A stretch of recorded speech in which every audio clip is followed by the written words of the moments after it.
Welcome back to Building Beyond with Tecton podcast. In today's episode, we're just going to lay back and have conversation about, I want to say random subjects, but we'll try to have some value in there for y'all's. One thing I'd love to get started off, and something that's fresh on my mind right now, is transitioning from working in the business. A lot of activity, physical activity in the business, whether that's on the computer doing estimates or doing project managing, paperwork work, and then transitioning over into a full-time CEO position where it's future of the company, like its mind, its decisions, all that stuff, and how that affects the personal life as well, because you like more and more that I have to turn to the mind working and all that decision making. I'm realizing that I've got to do something active outside of work, because you go home and you got that pent up tension, and you just tend to take it out on the people at home. It's just right. It's a big transition. Not even realizing it. You know, you'll have a 30-minute conversation with him, then you'll start getting to something wrong. No, I thought we were just having a normal conversation. Yeah, I've noticed it has spiked the last 6 months to a year while I'm trying to do this transition and learn more about it. It's like that tension is there. Mm-hmm. Definitely. Before I came here, like in Common Sense, and the biggest thing, like you take your tension home with you, you try to leave work at work, but you're stressed or something, so you have less tolerance for things at home. You're not really that fun to be around. So like for me, it felt like I had to, on purpose, not take that out, and even change some certain things at work and in my life, and realize, what is the most important thing, and that is our families and our responsibilities, that the reason why we can go to work. But yeah, I went through, I bet, a two-year phase where I was, maybe even not treating my spouse as good as I could, and stuff like that. And I feel like it was just because you let the stresses of work go home with you, and you don't sleep good. And I feel like you have to actively train yourself to not be stressed and to shut it off when you get home. How much easier was it to do that when you would actually go out with the crew and work your tail off and be exhausted at the end of the night? Yeah, it was easier for me when I was doing that, for sure. Yeah. That was same here. I experienced that. It started getting better the last year at Common Sense, because my position was to go out and help push the crew and teach the crew how to carry on once I was out of the business.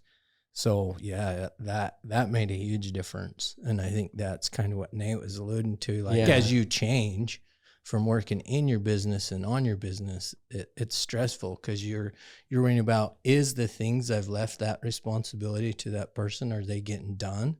And then when you see that they're not getting done as good as you want, it adds some stress to you that's why I have so many gray hairs. Letting go of your responsibilities and believing that they will be taken care of right, that your customers are going to be the same happy as when you were doing those tasks is... Yeah, and like there's so much to say about the being active that releases all that pent up tension and stress.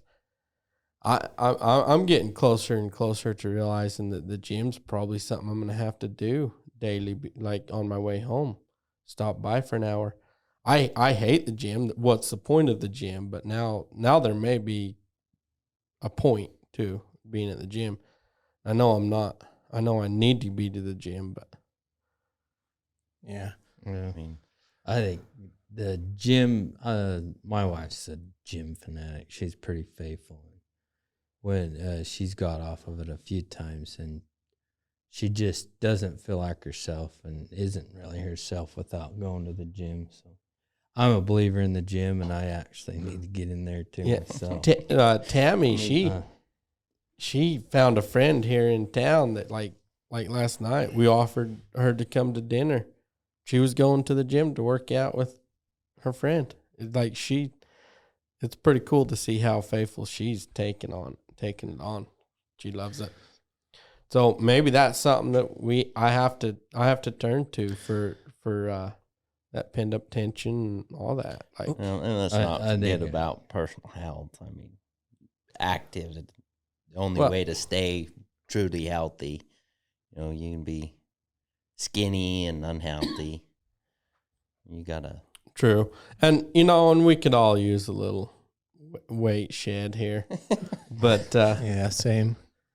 but Sure. I want to ask you about the gray hair. Why don't you guys dye your hair? You too. You have a lot of gray hair. For me, I've actually threatened to dye my hair, but my wife finds it attractive, so there's The no gray? way I'm changing it. Yeah, she says I'm gonna gonna be a own silver that shit. fox before I'm 50, and she's excited about it. So I'm gonna keep it. I'm gonna try. I'm gonna see how it goes, but I think I'm gonna dye. I don't find it like something to do anything about. I actually admire it a little bit. It feels like Feels like you got experience. yeah. I do little, wear mine know. like a trophy, so I I mean, get that's that. kind of the way I see it. I don't feel like it's something that you need to fix at all. So I may differ on that. We'll see. I got a few gray hairs, but not a lot. They're coming. You just got young Give it kids, 4 and this years, Nate. Yeah. Well, 4 years I'll start dyeing the hair. Tell those kids get to be teenagers. Oh, hell. What do you guys think about a little along the same subject that we talked about, the home life with business? I don't believe in work home balance, but I don't believe in not believing in it. Like, I think there should be something, but the way it's portrayed is turn work off. I don't necessarily believe that. I think our children need to see us busy, need to see what we're doing to bring the food home.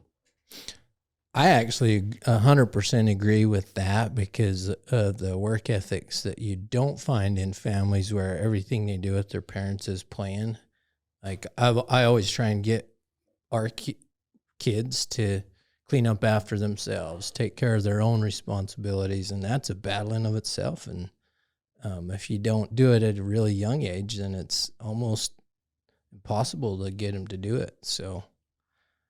Yeah, I agree. They got to see your work ethics. They got to see that they have all their blessings for a reason. This is we get our butts out of bed in the morning and we go to work and bringing it home. I think the thing that I was specifically talking about is the attitude stuff. I mean, I've had conversations with my wife about how when you're a business owner, it never really shuts clear off, and it's so true. I mean, but even when I was working for other people, it still never shut clear off. So that's just something I guess that I take on myself is just like responsibility and thinking about ahead, thinking how we're going to accomplish this or that. So, I mean, that's the only why I've done it for myself, but I can't shut it off. Well, I never did it for myself. Like, I never was a business owner until Tecton. But if any job I had, I couldn't shut off. I couldn't shut clear off. I want to ask a little bit about that because you've been performing well at Tecton as one of the business owners, taking on that personal responsibility. So I'm going to ask you why. Why not? Why haven't you started your own thing? So, it never left my mind. It always was there. What my thing with starting my own business was the product that I could provide, and I could not wrap my head around something that I could get behind that could set me above and beyond. I didn't want to go be a business owner and be my own boss for what I was making. I knew it would be way more work, way more stress, way more everything for nothing more for the next 20 years if you don't have something, behind. And that's why I was so curious to, in one of the last episodes, what got you the courage to seek out something bigger. But I never felt like the product that I could provide was worth the time that I would have to put in. But did you always feel like that this day would come when there was an opportunity to jump in on a ship that was rolling? Absolutely, and I always felt like that there would be something on my own I'd eventually find. I spent a lot of my downtime like thinking of things to do. I kind of got stuck on like tech stuff, but I'm not tech smart enough at all. I think that's what sets me apart from a lot of young business owners is I've always been super tech interested. Like I would spend my days back in when there was nothing else to do, like at home at when we were in the religion, I would spend my days up typing, learning to type, just because it was the only tech thing that we could allowed to do. Right, so I'd spend up there typing. So that's where I learned how to type, and then from there, I just as tech came across, I got more and more familiar with it. So I've noticed that you're way more advanced than I am, where like you talk about the tech and trying to adopt it and bring it into a company. And when you're not like the smart one on it and you're trying to bring it into your own company, there's a barrier there that I really struggled with. And it makes so that like if you're we used in Common Sense Custom Homes, we used a program called Builder Trend. And as hard as we would try, bad information in is bad information out. And it actually causes more problems than it helps if you're not using that technology right. Because you believe it because it's on paper. Yeah. But if you don't know the information that gets put in there is right. If you recall, the book Good to Great talks about technology being a part and how the good to great businesses never credited technology to their success. Technology was just helped them do what they were doing better. Yeah. They never gave it credit. Yeah. And they didn't realize how it was going to take over the way we think and do business in the near future, just 10, 15 years ago. Yeah, but I would argue very much so that humans are going to drive the AI. Like, AI is not going to drive itself. We're not going to be making money off AI. We'll be making money off of what we tell AI to do, what I'm saying. Somebody will be making money off AI. Well, AI will be a component, is what I would argue. But I still think that I think it's about adoption and implementation. Like, because, I was reading an article how droids, 2024 supposedly the year where you're going to see some augmentation even in construction, where you might even have an office assistant in some companies that is a droid, an AI droid, and the augmentation is the human sitting there and making sure that it's doing it. As long as they give me a little love. And it evolves. Well, there is that in the world too. There's a lot of bots. If you get on X and you see bots and you just know that's an AI chick trying to flirt with you for some reason. So you're like, get out of here, y'all. No, I have no doubt that AI will eliminate some of the paper pushers, so to speak, in businesses. But AI is going to stand there unless you're telling it something to do. One of the things that AI is going to do well, and that is replace computer programmers, like for the coders that code a lot of, let's say, the automatic stock buy and sell programs, Mm-hmm. AI will take on that. And in that sense, you will be making money off AI. But you still have to tell it. Still have to have some human interaction. But we kind of went off in left field there with technology but it is a great subject for sure. Because the last thing, and I got caught up in this, thinking technology was going to help me do more, make more, be a part of my overall success. Honestly, the only thing that I could say of technology-wise is numbers and QuickBooks that has made me operate better. Everything else, it's all about consistency and using it the right way. And if you're not using it, learning how to use it, I've found it, and you got to spend the time to learn how to use it. And for me, I'm hands-on, so it's kind of trial and error. Read an article and then go and try and apply it or something if it's applicable. Yeah, there's something about the real situation. Like I have a calculator on my watch, my phones, my iPads, you push command space on the Apple, the Mac, and you get a calculator. But there's something about having that calculator, good old calculator on the desk, and it's so to your alluding, it's just like you want to do it yourself sometimes. Yeah. Mm-hmm. Not try to use all that. And numbers too. Numbers is a great calculator. For me, when I do it in my Excel. head and I understand it, it's clear and I can trust it. If I don't know how something got to that equation, I have to start at that equation and work backwards to verify its accuracy.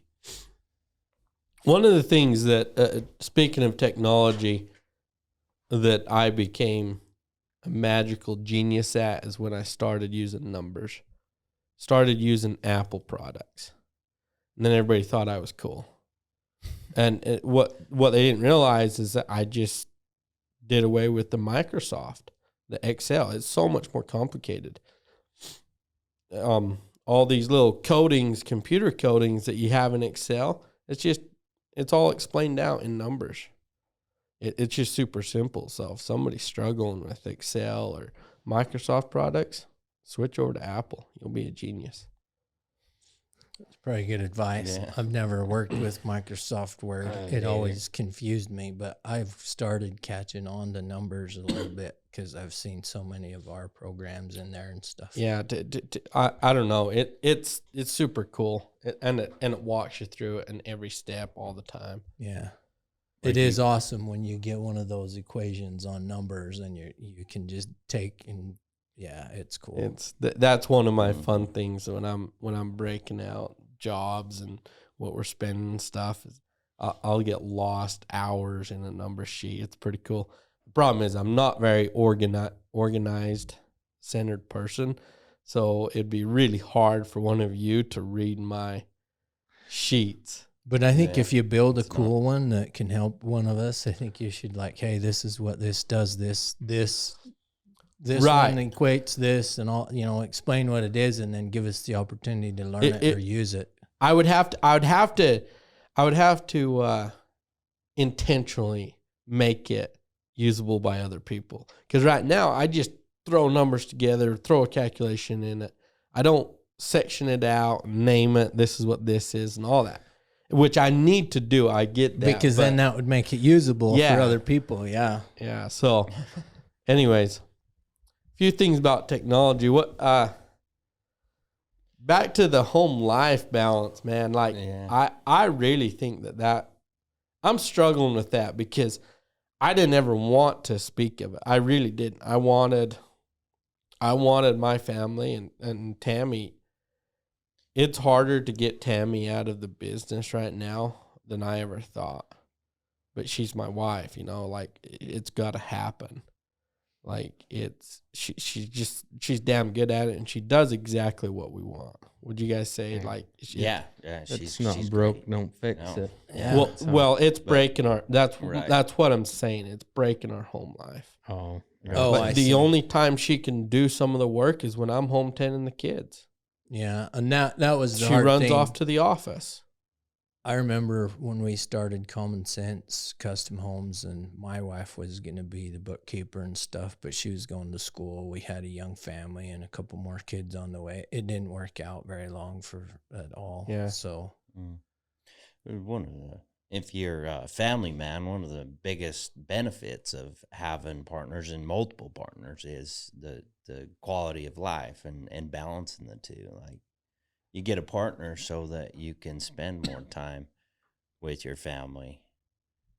Yeah, and that can happen, except for in my case where literally, like, especially this week when it's payroll weekend, she's going to be busy. Yeah, We found all ourselves, weekend.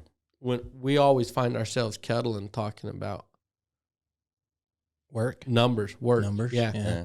Like, who do we owe here? Who owes us? All this shit. You know, it's like, what the hell? We should be poking it in the old cow right now, you know?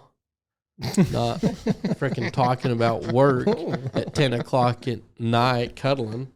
That's just ridiculous. I mean, I guess we do that, you know, with, like, personal stuff too. You know, you could just switch it over to that I mean, after. it's just But I do get what you're saying. Like, you need a break from it, and that doesn't give you one. And maybe that's one of the things that makes you feel like it's always there now too. Like, Yeah, you can't get out of it thinking about it. Yeah, it's interesting. I think we'll find someone. It's going to cost a little more money. That's why shaving off a little extra fat's going to be very beneficial. Because and it's not sustainable. Let's be real. Like, how big can we go and have all this weight on one single? You can't. You got to balance that home life. Yeah. The home life is pretty important, and especially if you got children, they need a dad. So, but it has allowed you to build out the company in such a way where now maybe if you could train someone to do it the way that it's been done, or to just be ready to take over as is and then evolve it into what you ultimately want in that section of the business. The truth of it is, I think if we find the right when we find the right person, that it'll be a simple transition, because I know a lot about what's going on because I'm so close to Tammy, right? So it'll be an easy transition when we have the right person. But the one of the things that how important have you found to spend time individually with each of your children, not collectively, individually? Because I'm finding that it's like, when I come home and pick up Tom, Tanae just goes over in the corner and sulks. You know, it's like where am I?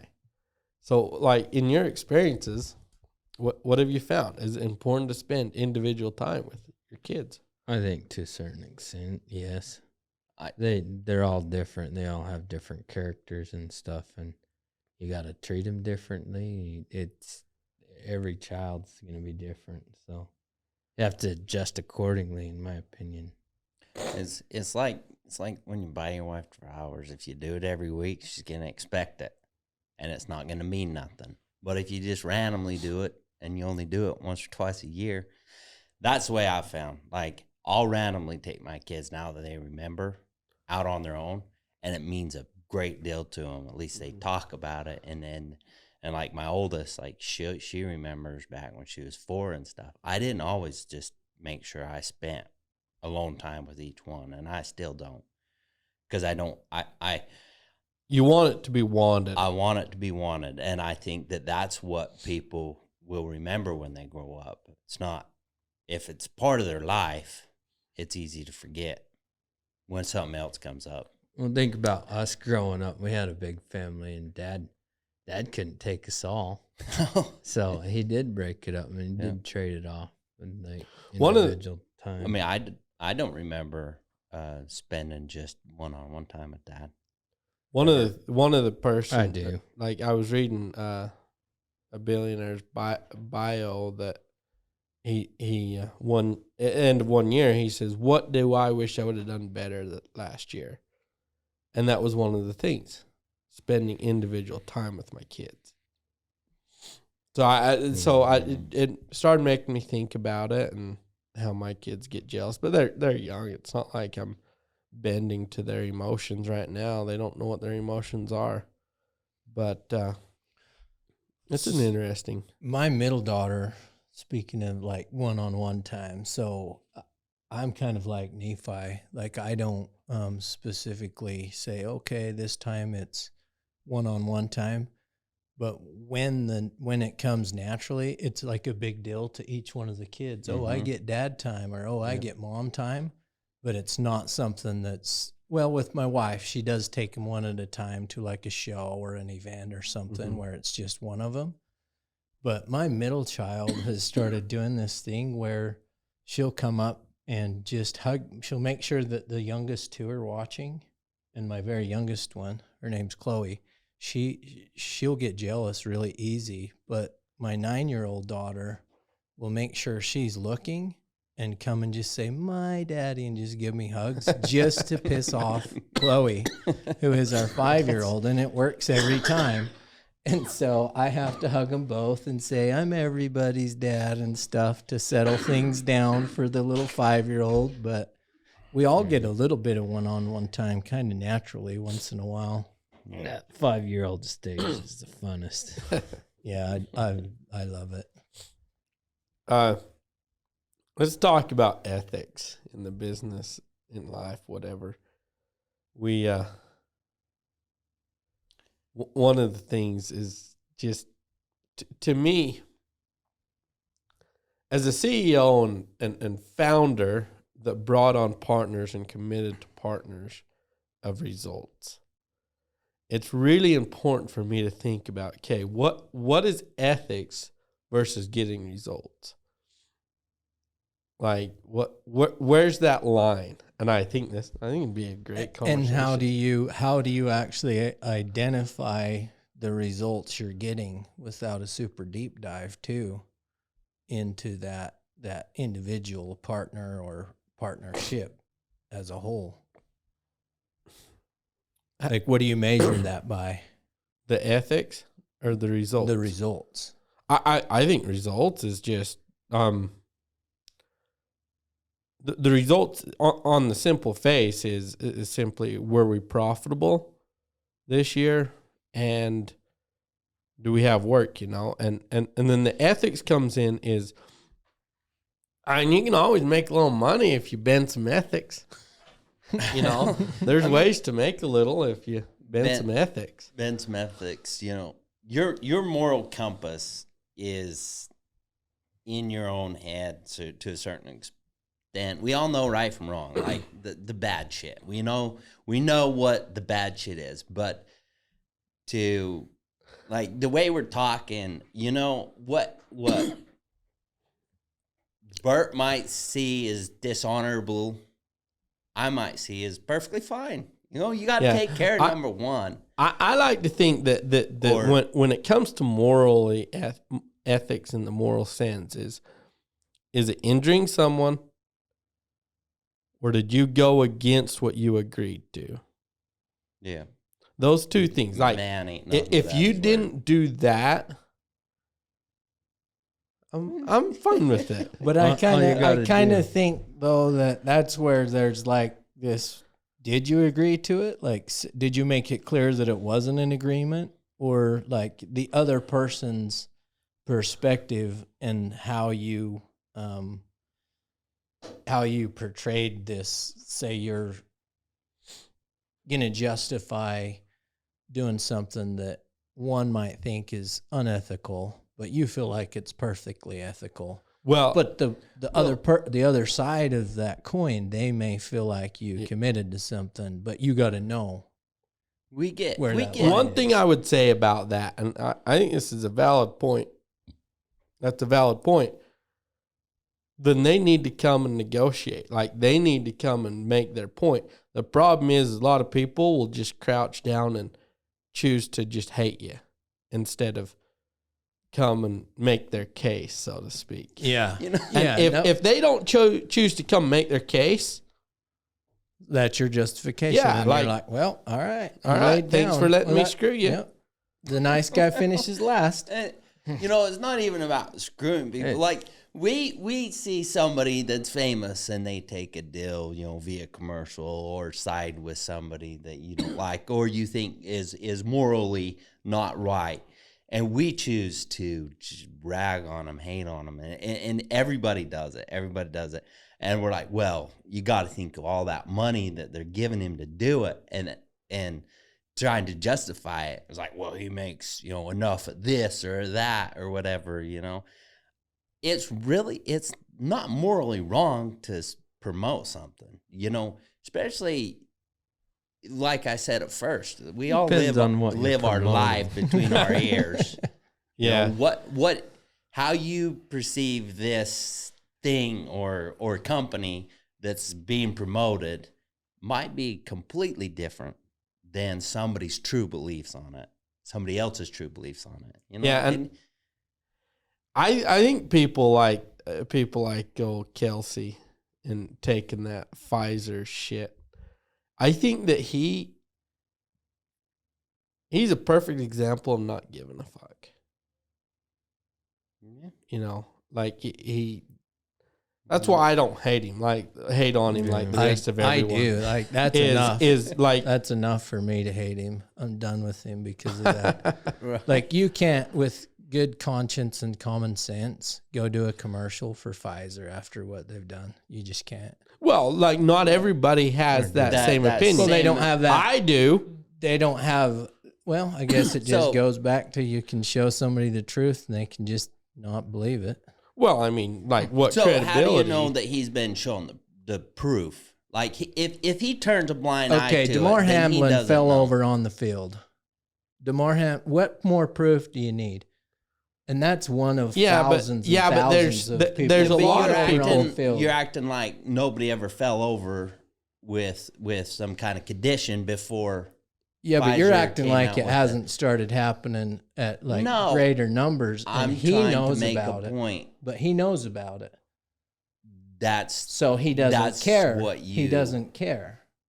that's only opinion though, saying that he knows about it. If somebody chooses to turn a blind eye to something, or That's or ignorance. they form an opinion, and so nothing else that they casually hear will stay.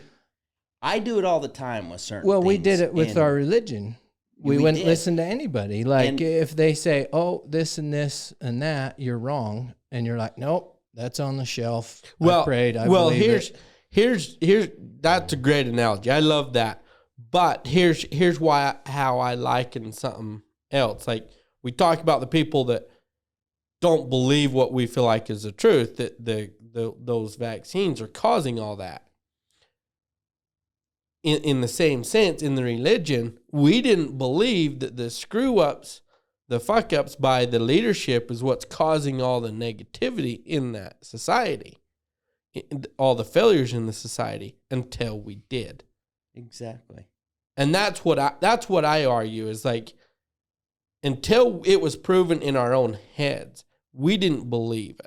And we didn't believe it that's until we true. were way outside Well, looking and in. that's true. That is true. I'll take that. And if you guys want to justify him for doing that, No, that is fine. I'm not 'Cause justifying I him.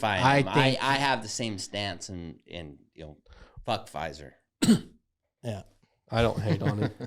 But I mean, you just have to you're gonna have to just How stop annoying. and I'm talking to myself. Either just stop watching it or be able to just ignore little sections of it and enjoy the sport. That's entertainment. And I cut myself off of it after the kneeling, like football and stuff, for a couple years. Your emotions. But I towards love it. watching Yeah. the game. I love the game. It's fun to watch. It's entertainment. And so for that, I use it for entertainment. I, play fantasy with you guys, but there are weird how certain you things can- about it that I just can't quite It's weird like how it like with I used football to. you can sit on your couch and feel competitive. No, Only that you. Oh, Only that- you can do that. that's Levi. true. Well, whatever. No, like no. we talk crap about Oh who's yeah, better fantasy. in fantasy Yeah, all fantasy. the time. I guess mean, you're right. That's what fantasy I gives us. We sit on our couch every And day feel we watch- competitive. and we feel, oh yeah, look at me go. well, you're still not getting any exercise. Exactly. Well, But I tell it you, gives you a good. It makes every Sunday quite a blast, and half the time you're disappointed, but it's still. especially if we're collaborating over text or over the Right. chat, that's a lot of fun. Everybody would keeps say up on everybody. The way I'll call it worship the game. Like I would get pissed if my team lost. Yeah. Pissed. I would even mistreat, like say rude things to the people around me after my team lost. Yeah, you're And an now, asshole. yeah, I was. I was. And now I can take it or leave it. If I want to watch a single game or something, I'll do it. Like last Sunday, I cleaned my garage. I didn't watch any football, and that was a healthy relationship. I loved should the have done game, that. but that's just I have a way healthier relationship because I I reset in it. For the record, So- I cleaned my garage too last Sunday. Yeah. For the record, Good. I Took watched. you guys that long? I cleaned mine like a month ago. For the Your- record, yours I has watched a always been lot of clean. pointless games last week. Yeah, No, I did kinda- too. Because I cleaned my garage months ago. The day started in a lot of scenarios, but ended up pretty simply. Yeah, Sunday night shouldn't have even happened. It was pointless at that point. There was a I lot disagree. of pointful games. Well, But- so You know, we got it's- distracted here. It really is all about. I mean, you said, which I love. We all live our life between our ears. Yeah. We're I heard all in that our from own somewhere. heads. So if I believe somebody, and we're not talking about Travis, but if somebody forms an opinion about something that somebody else thinks is morally wrong, I mean, just like we were taught, I mean, we alluded back to it a little bit, but we was taught that since we were part of the belief and we chose to deny it, like we're the worst fucking people in the world. Yeah, but But the people that did not be part of the religion or was not told the truth, they would have a chance in a different life, a different world. And it's kind of the okay. I have an analogy for you then. And let's not bring Kelsey into it, but let's have an analogy. In our religion, if you physically seen parents either sexually or physically abusing their kids in the name of that religion, would you have continued to believe it and even took part in those beatings or that sexual misconduct towards absolutely not. exactly No matter And so what. how can we watch people pass out on the field or die and then And not say blame we don't Pfizer? know? Yeah. It came after the vaccine. Look into it. Educate No, yourselves. I Question. believe And so what you're that's saying, that's Bert, why but I how can you cannot say that tolerate the everybody should ignorance see towards Pfizer. I have zero tolerance for it because it's all over the world. It's in front of us. It's serious. It's deadly. that? And even I won't shut up about it. No, that's great. You know, So- and like I said, fuck Pfizer. But reality is people don't tie it to the same thing you tie it to. They don't sit there. They believe what they're told. Well, they should listen to this podcast and they hear don't what I believe just the said same, because same thing that we do about that. They believe what they're told. Were they told that the vaccine caused Lamar Hamlin to fall over on the field? Absolutely not. They wasn't. sheep. And yeah, they're all sheep. I mean, we're all. Well, 2 + 2 is 5 in that world. That's all I'm going to say. In my world, it's 4 and always will be. They might say the same thing. I'm just saying. It's I agree. There's a lot of health issues happening after the Pfizer. oh, Or absolutely. after all the vaccine. And I am on board. Don't get me wrong. I'm not going to argue that point. My simple argument is Sympathy for ignorance. That's what you're advocating for, is sympathy for ignorance. And I can appreciate that, but I'm not extending it at this point. It's gone too far, and people have got to either wake up or they might be next. Yeah. I don't think you're going to get it across them without a little bit of sympathy. No, You're not going to convince them. You're absolutely right. And I'm not trying to convince anybody here except for myself that I'm right. That's empathy. Yeah, you got to have a little empathy. And that's all. That's my argument. It's just like, hey, look. And we're they all don't look forgetting at it the about way you look, so come up with a way to convince them different. I kind of think that part of my passion, especially when it comes to Kelsey, is because I thought he was this awesome person that grew up in a rural farm life, and yet he stands for a lot of what America was as a child, and yet I kind of feel like him not standing up for America, I feel like that's betrayal. So, but there's one thing you can't really argue is he thought he was standing up against America for doing that Pfizer commercial. No, and I don't. But he didn't. He's not one of the ones that speak out when they're kneeling and all that jazz. Right. So, to our defense of I say ours, but I actually don't hate him for it. We forget about the millions of dollars. Would he choose Pfizer? I would say go get a flu vaccine shot if I had a platform for, probably the money he was paid. That's where my morals are. Yeah, what if he chose Pfizer if he didn't, if it weren't for the money? Yeah. I just don't know. But I also don't make the money that he makes. Maybe I would feel like, hey, I have enough. I don't need that shit. But what I have now, if I got offered millions of dollars, my morals are, well, fuck yeah. Why don't you go take the shot? I wouldn't get it myself, so I don't even think 1% of people would say I have enough. I don't need that. If they I don't think that that's a thing. I don't even think it's human nature, unless someone really has a reason to decline something like that. But if they know the harm that something has caused, so I do agree with your point and your premise. And, hate doesn't belong anywhere. And I don't mean to hate on anybody for their decisions and their beliefs, but we got to wake up. That's all I'm saying. No, we do. We do. And maybe you could use that money they give you. Well, I'm woke up, Bert. I mean, all you have to do I'm woke up. Everybody here's woke up. Yeah. Yeah, that's true. I think so. To what you were saying, I think that the only thing having more does is make you want to see what you can do about getting more.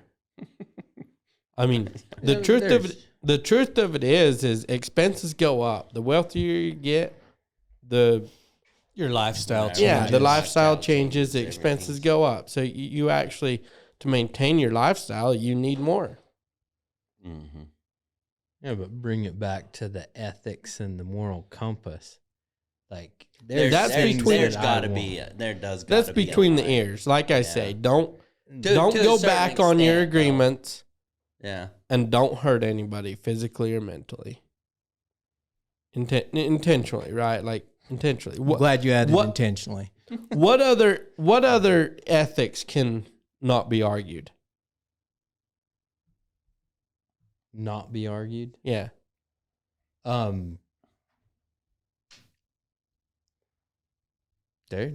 it. That's a pretty basic and covers a lot. I mean, you're saying your word, and what was the other one? It covers a lot. Your agreement, and don't injure anyone physically or mentally intentionally. Your agreement could be super broad, like your agreement with yourself. So if you have an open conversation that this or that's morally wrong, stick with it. Yeah, if you have an open conversation with somebody, it's left up to description unless there's an actual description laid out.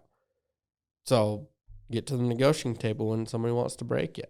That's what I'm saying. I think, and I think in business that's I can't off the top of my head think of other two things. Those two things are very incumbent though. And then we all live those two things even within our, obviously an agreement, if it's on paper, there's that closes that down. But the other one is always open to, like, that's where, something may be ethically proper for one person, but not for the other.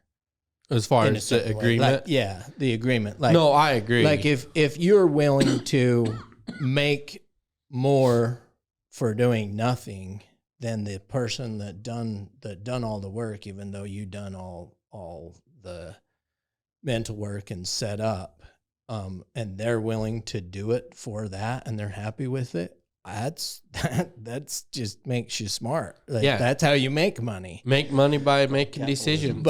But if they're sitting there and telling you that they can't pay their bills for that amount, and you have all this that you could slide them a little bit more, that's where I would tend to say, well, you know what? If it's that hard, you've done a good job on this other one, I would slip you a little bit more because I have it. And I can that's see where you're struggling. if they've That's done a good my job. moral compass when it comes to what do you give and why do you give more? That's where the negotiation comes into play, and I'm fine with that. Like, yeah. If you feel that's like good. they helped you, but if you got like a string of employees or an employee that you feel like has dragged their feet, you agreed like on a decent price to begin with, and they haven't even come close to expectations or set them, and then they come to you and be like, hey, can you give me a little bit more because I can't quite make my bills this month or something, or the answer's no. yeah. They're the ones that broke the agreement. Yeah. Well, I mean, the agreement could be set by just expectations in your own right, even say you didn't have a But I think true that comes, verbal or written agreement on them, but you had high expectations. but I think that deal would fail by lack of communication. Like, you have to have good communication to both of those points. Like, there needs to be clarity so that people understand what Yeah, you're and if- saying and what. Yeah. If that's a great point. If there's not clarity, where's ethics? Yeah. Yeah. Ethics are in the negotiations after that. They might feel Like, like say there was no clarity and I decided to fire such person. And I told him such. Well, he's just like, oh shit, no, I need this work. I need some income from this. Can we renegotiate? Can we renegotiate my position? Can we get something hard? And at that point, it's either yes or no. Mm. But I anyways, agree with that. well, thank you all for tuning in to Building Beyond with Tecton. We'll see you next week.